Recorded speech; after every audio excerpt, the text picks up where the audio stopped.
I was still brushing soot off the twisted metal that used to be my mailbox when the fire investigator walked up beside me.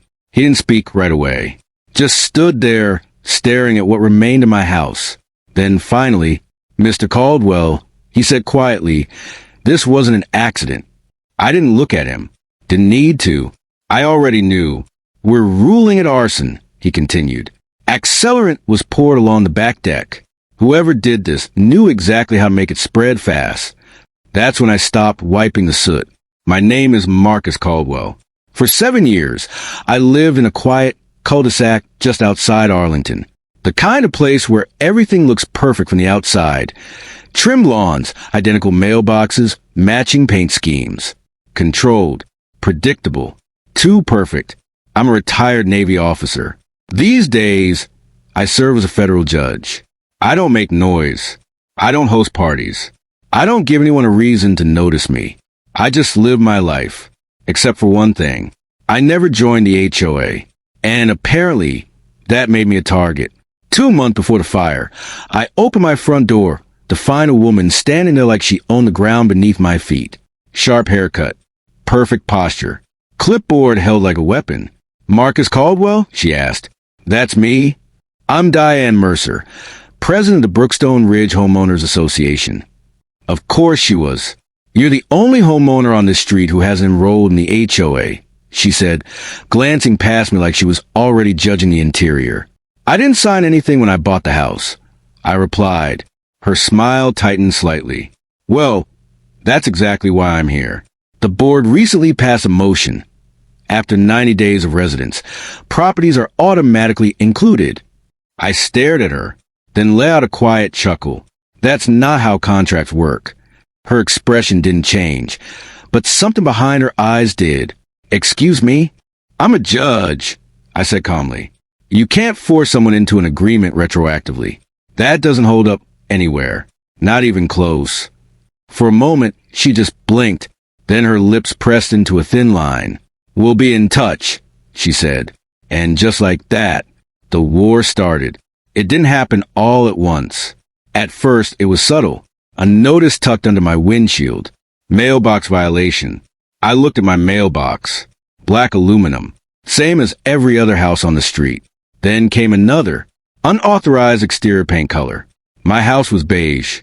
It had always been beige. Then, landscaping violation.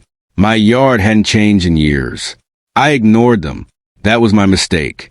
Because ignoring Diane Mercer didn't make her go away. It made her escalate. A week later, I walked out to my truck. Flat tire. Then another.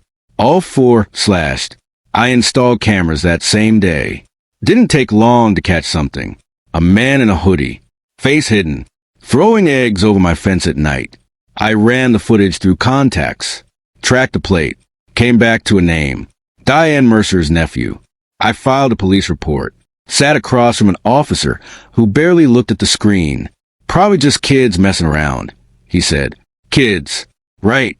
2 weeks later, I came home from court and saw smoke. Thick, black, rolling into the sky like a warning.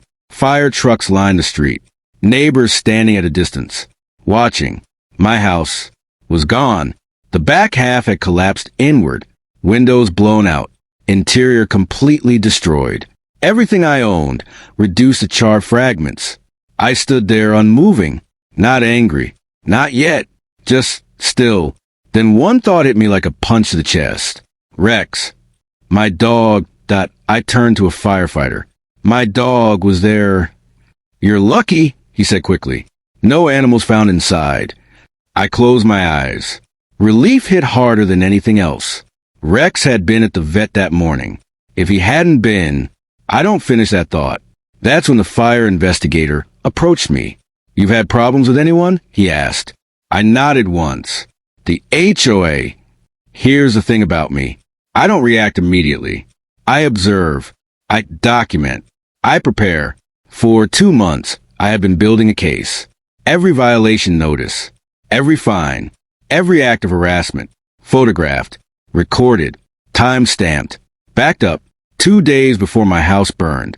I filed a federal civil case. Harassment. Property damage. attempted coercion.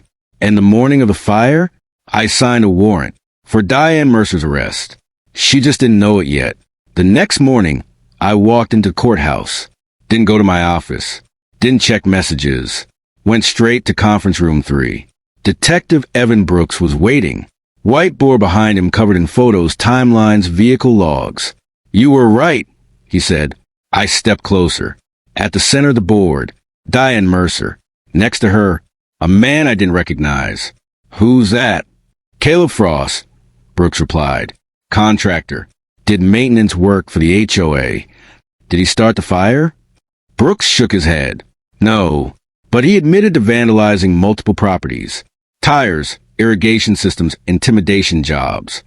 I folded my arms. She hired him. "It looks that way." Brooks pointed to another section. Financial records. We pulled HOA accounts. Rows of numbers. Withdrawals. Frequent. Consistent. All just under reporting thresholds. Structuring. I said, "Exactly," Brooks replied. "We think she used the money to pay people off." That afternoon, I went to Park. Not my house. Didn't need to see it again. People were already gathered. Whispers moving through the crowd. Fear. Confusion. Guilt.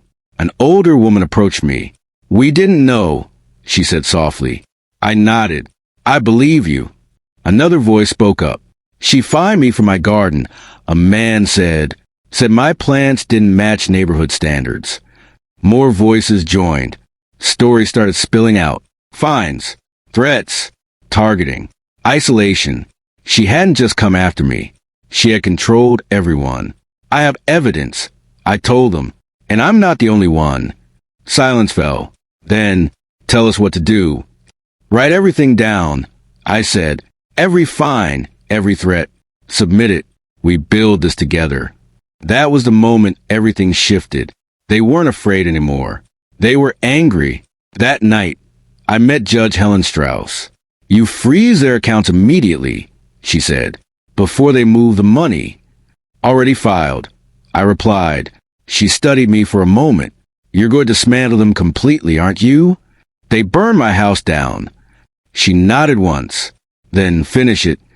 The next morning, emergency motion approved. Accounts frozen. Search warrants executed. Brooks called me. "We found burner phones," he said. "Payment records." Another contractor, Eric Hale. "Arson. Payment made 2 days before the fire."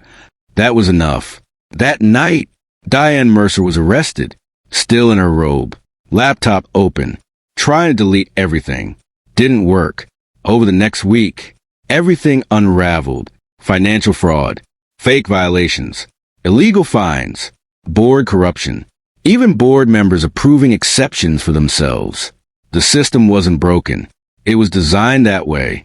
At the next community meeting, people didn't whisper anymore.